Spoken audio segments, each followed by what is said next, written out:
Students, मुझे आशा ही नहीं अपितु पूर्ण विश्वास है कि कोरोना के इस संकट काल में आप सभी सुरक्षित होंगे, सचेत होंगे, सतर्क होंगे एवं जागरूक भी होंगे। अब आप कक्षा 8 से कक्षा 9 में प्रवेश कर चुके हैं। कक्षा 9 के पाठ्यक्रम में जो पुस्तक प्रस्तावित है उसका नाम है साहित्य सागर। साहित्य सागर के गद्य भाग में 10 पाठ हैं और पद्य भाग में भी 10 पाठ हैं। आज हम साहित्य सागर के पद्य भाग के प्रथम पाठ साखी का अध्ययन करेंगे।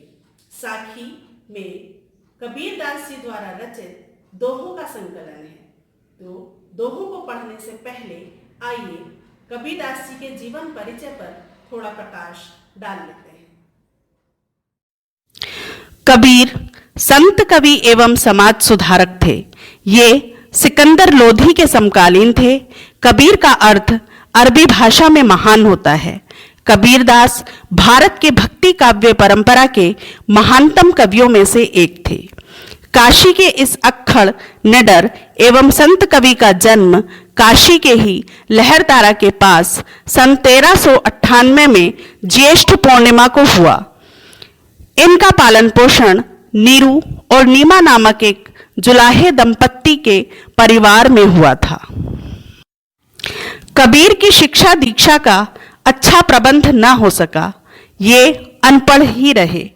इनका काम कपड़े बुनना था। ये जुलाहे का काम करते थे, परंतु साथ ही साथ साधु संगति और ईश्वर के भजन चिंतन में भी लगे रहते थे। इनका विवाह लोई नामक स्त्री से हुआ था। इनके कमाल नामक एक पुत्र और कमाली नामक एक पुत्री थी। कबीर दास ने अपना सारा जीवन ज्ञान देशाटन और साधु संगति से प्राप्त किया। ये पढ़े लिखे तो नहीं थे, परंतु दूर दूर के प्रदेशों की यात्रा कर साधु संतों की संगति में बैठकर संपूर्ण धर्मों तथा समाज का गहरा अध्ययन किया। अपने इस अनुभव को इन्होंने मौखिक रूप से कविता के रूप में, दोहों के रूप में लोगों को सुनाया। जगह जगह घूमकर ज्ञान प्राप्त करने के कारण कबीरदास की भाषा अवधी, सधुक्कड़ी और पंचमेल खिचड़ी थी। कबीर सधुक्कड़ी भाषा में किसी भी संप्रदाय और रूढ़ियों की परवाह किए बिना खरी बात कहते थे। कबीर ने हिंदू मुसलमान सभी समाज में व्याप्त रूढ़िवाद तथा कट्टरपंथ का खुलकर विरोध किया।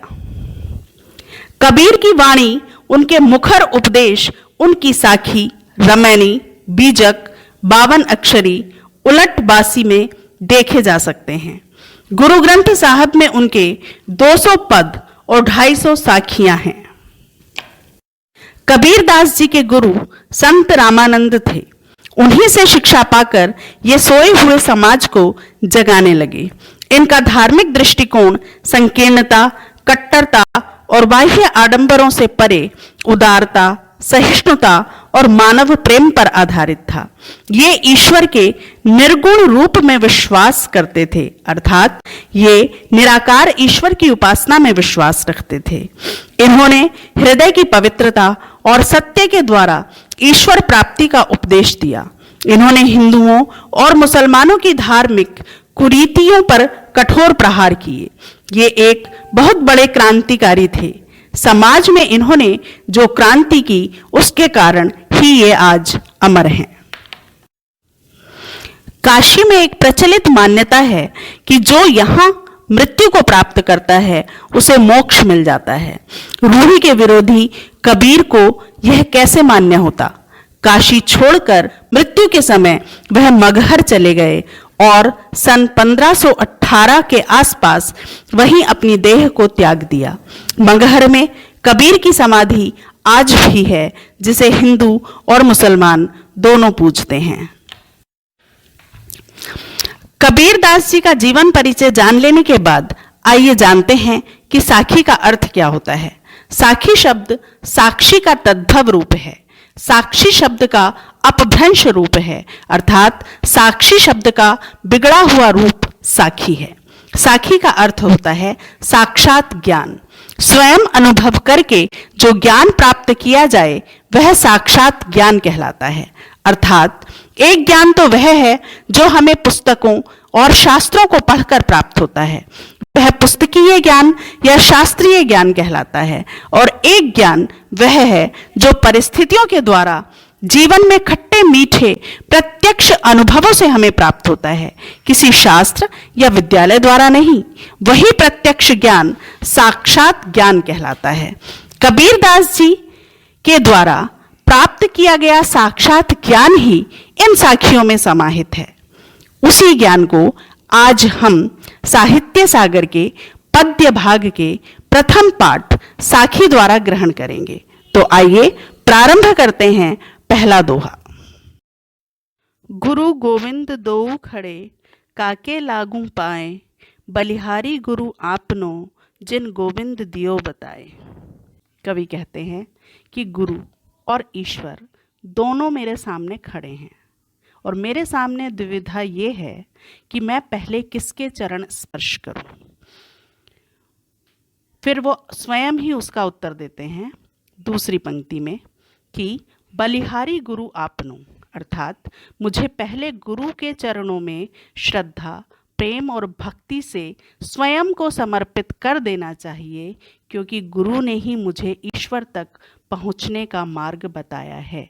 जिन गोविंद दियो बताए, जिन्होंने गोविंद का रास्ता मुझे बताया है, गोविंद तक पहुँचने का ज्ञान मुझे दिया है, इसलिए मुझे ईश्वर से ऊपर, ईश्वर से ज़्यादा महत्वपूर्ण गुरु को समझना चाहिए। दोहे का भाव यह है कि गुरु हमारे अज्ञान को मिटाकर ज्ञान का प्रकाश देते हैं, जिससे हम ईश्वर तक पहुंच सकते हैं। अतः शिष्य के लिए गुरु का महत्व ईश्वर से भी अधिक है। जब मैं था तब हरि नहीं, अब हरि हैं मैं नाही, प्रेम गली अति सांकरी, तामे दो न समाही। कबीरदास जी कहते हैं कि जहाँ घमंड होता है, अहंकार होता है, वहाँ ईश्वर का वास हो ही नहीं सकता। जहाँ भगवान रहते हैं वहाँ अहम नहीं रह सकता, क्योंकि प्रेम की गली अत्यधिक तंग होती है, वह बहुत संकरी होती है, उसमें दो चीज़ें एक साथ चल ही नहीं सकती, और अहंकार और ईश्वर तो एक साथ रह ही नहीं सकते। अहंकार मनुष्य के लिए अभिशाप है।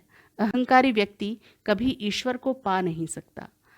भगवान का अर्थ है प्रेम, और जहाँ सच्चा प्यार होगा वहाँ अहंकार नहीं हो सकता। प्रेम की गली में या तो भगवान रहेंगे या फिर अहंकार। अहंकारी व्यक्ति कभी भगवान के प्रेम को समझ ही नहीं सकता। चलिए एक बार फिर से पंक्तियों पे आइए।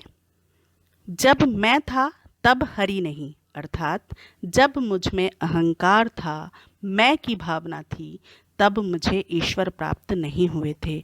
अब हरि हैं मैं नहीं, और अब अगर मुझ में ईश्वर का वास है, अब मुझ में ईश्वर हैं, तो मैं नहीं है, यानी कि मुझ में घमंड नहीं है, अहंकार नहीं है।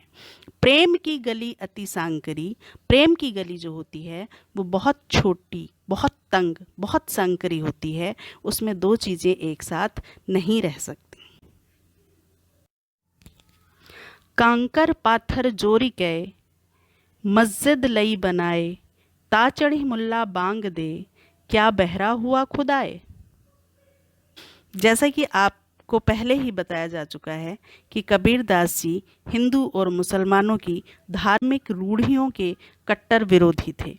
इस दोहे में कवि मुसलमानों की आराधना पद्धति पर करारा व्यंग करते हुए कहते हैं कि कंकड़ पत्थर एकत्रित करके एक मस्जिद का निर्माण किया गया, उसके ऊपर चढ़कर मुल्ला बांग देता है, अर्थात अजान की आवाज़ देता है।